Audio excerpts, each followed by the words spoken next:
नमस्कार दोस्तों, आप सभी का डिजिटल मास्टर में स्वागत है। जैसा कि आप सभी जानते हैं, कुछ समय बाद एग्ज़ाम है जिसको लेकर सभी स्ट्रेस में हैं कि हम मैथमेटिक्स कैसे करेंगे। तो हम उसी की एक टॉपिक जिसका नाम है घातांक, उसको क्लियर करने की कोशिश कर रहे हैं। घातांक, हमें इसको पढ़ने से पहले घातांक के बारे में मालूम होना चाहिए कि घातांक क्या होता है। घातांक आपके चर राशि और अचर राशि दोनों पे ही लग सकता है। मुझे उम्मीद है आप चर राशि और अचर राशि के बारे में जानते होंगे। चर राशि जो हम A to Z यानी A B C D E F G X Y Z जो भी हम यूज़ करते हैं वो चर राशि कहलाती है, और अचर राशि सभी गणितीय संख्याएं आपकी अचर राशि कहलाएगी। तो आप सभी जानते हैं घात में अंक होना चाहिए। जैसे कि मैंने लिखा 2 की पावर 3, तो ये 3 इसकी घात है और 2 इसका आधार है, यानी 2 की घातांक कितनी हुई 3, कि 2 पे घात में अंक कितना है 3। ठीक है, तो यही आपकी घात कहलाती है। इसका मतलब ये होता है कि 2 को हम 3 टाइम्स लिखेंगे। 2 2 ज़ा 4, 4 2 ज़ा 8, यानी 2 दूनी 4, 4 दूनी 8। यह आपका 2 की पावर 3 का आंसर है। अब हम बात करते हैं कि इसके कुछ नियम होते हैं। इसके नियम कैसे होते हैं? जैसे कि घातांक का पहला नियम मैं कह रहा हूँ, आधार आप लोगों को मालूम चला, घात आप लोगों को मालूम चला। अब मैं कह रहा हूँ कि जब कोई 2 या 2 से ज़्यादा नंबर, समान आधार वाले नंबर गुणे में होते हैं तो घातें जुड़ जाती है। मैंने क्या बोला? जब 2 या 2 से अधिक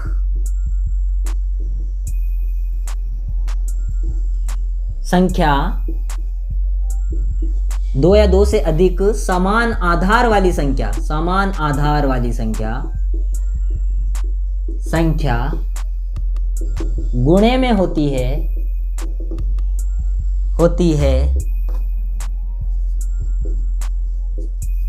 तो घातें जुड़ जाती है।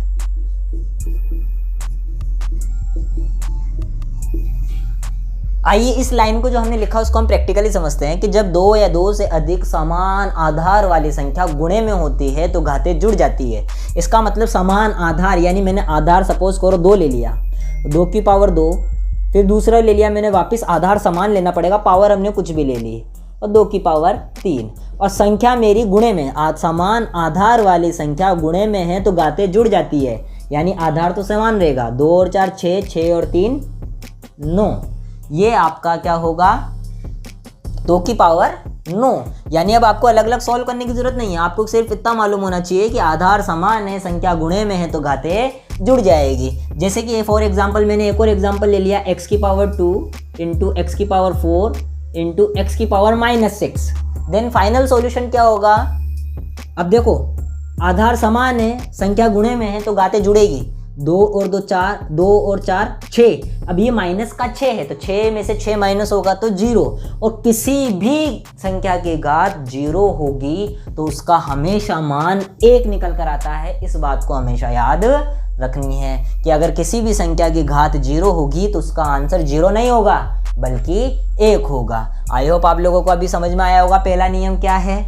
आइए अब हम दूसरे नियम की ओर बढ़ते हैं।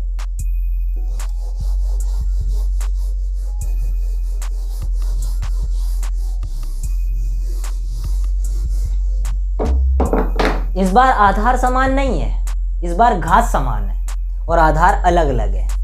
तो हम लिखते हैं जब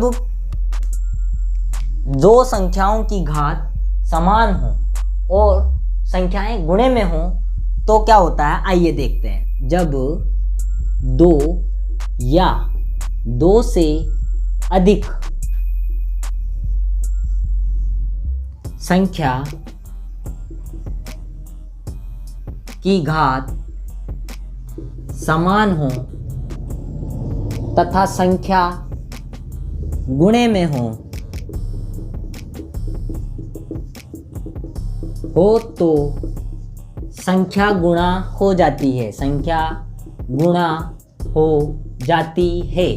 फॉर एग्जाम्पल मैंने बोला कि आपके पास आधार घात समान है, जैसे 2 की पावर 3 इंटू 6 की पावर 3, तो अब इसका आंसर क्या होगा, आधार तो आप घात तो आपकी 3 ही रहेगी, लेकिन जो संख्या है वो गुणा हो जाएगी, 6 दूनी 12 यानी 12 की घात 3। ये आपका दूसरा नियम है। इसका एक और एग्जांपल ले लेते हैं हम। मैंने बोल दिया आपको x की पावर 4 इंटू वाई की पावर 4, तो इधर क्या आएगा x y की पावर 4।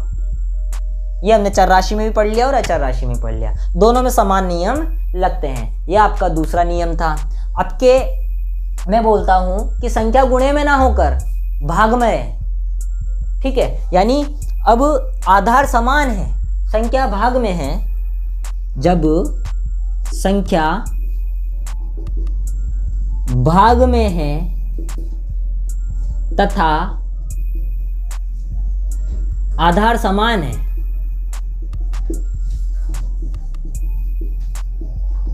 तो घातें घट जाती है, घातें घट जाती है। जैसे कि फॉर एग्जाम्पल मैंने बोला कि ये है आपका आधार 4 की पावर 7 बटे हुए 4 की पावर 3, तो घात का जो आधार है वो तो जो संख्या है जो आधार है वो तो ऐसा कैसे रहेगा, बस 7 माइनस 3 यानी 4 की पावर 4।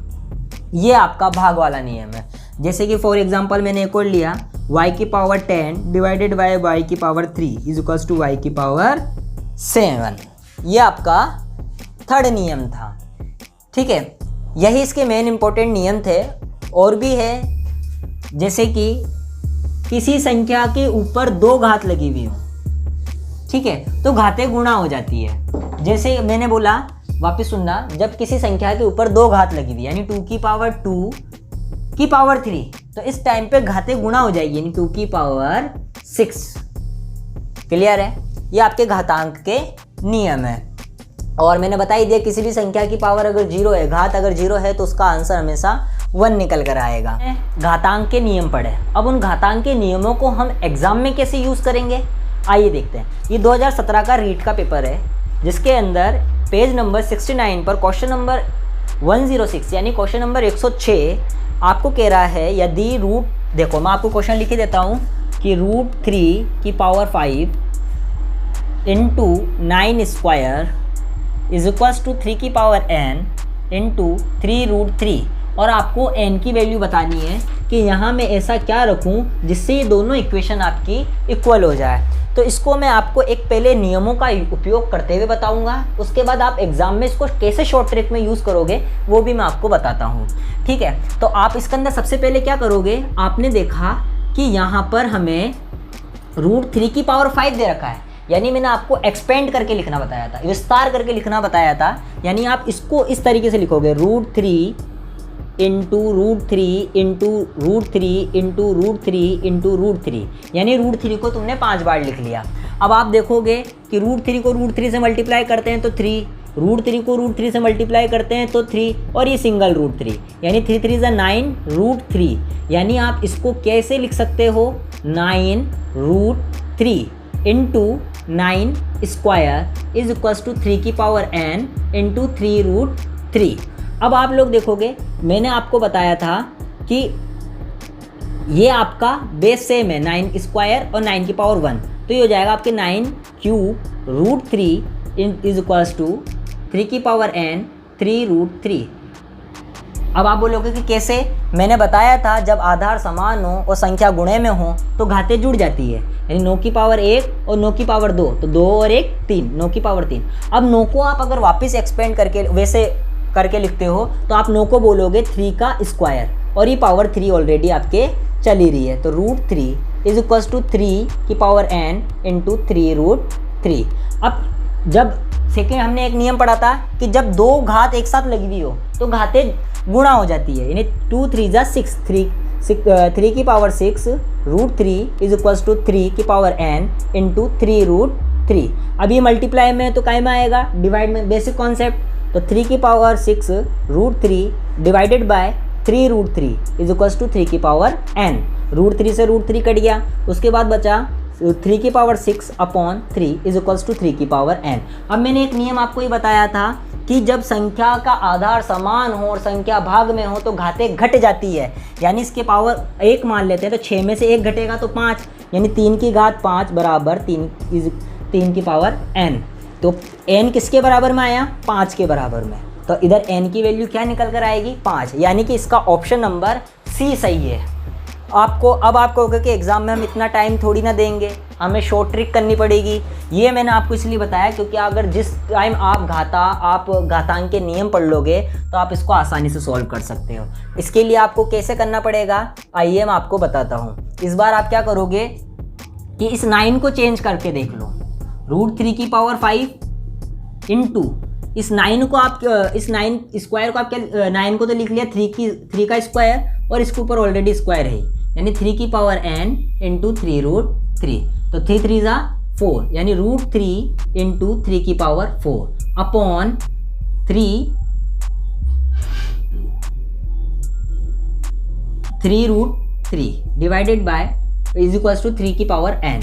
अब आप लोग देखोगे कि इस 3 से ये पावर 3 कट हो गई, फिर उसके बाद ये √3 की पावर, ये √3 की पावर 5 है और ये √3 है, तो इस टाइम क्या निकल कर आएगा, √3 की power 4 into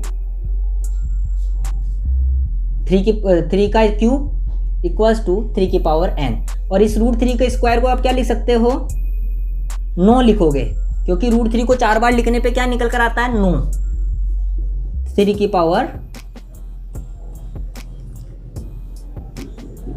is equals to 3 की पावर n।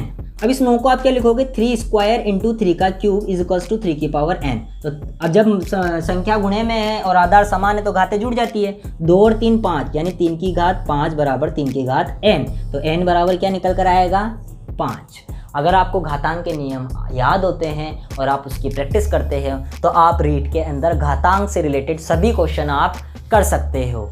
आज की इस वीडियो में इतना ही। जो भी इस वीडियो के अंदर या इस चैनल पर नए हैं तो इस वीडियो को पहली बात तो लाइक करना ना भूलें और इस चैनल को सब्सक्राइब करना ना भूलें। सब्सक्राइब करने से आपका फ़ायदा ये होगा कि रीड से रिलेटेड मैथमेटिक्स के जितने भी आपके क्वेश्चन होंगे, जो भी टॉपिक होंगे, हम इस आने वाली वीडियो के अंदर कराएंगे। और जिस भी स्टूडेंट को जिस टॉपिक से रिलेटेड वीडियो चाहिए आप हमें कमेंट बॉक्स में बता सकते हैं। तो आज की इस वीडियो में इतना ही। Thank you, have a nice day.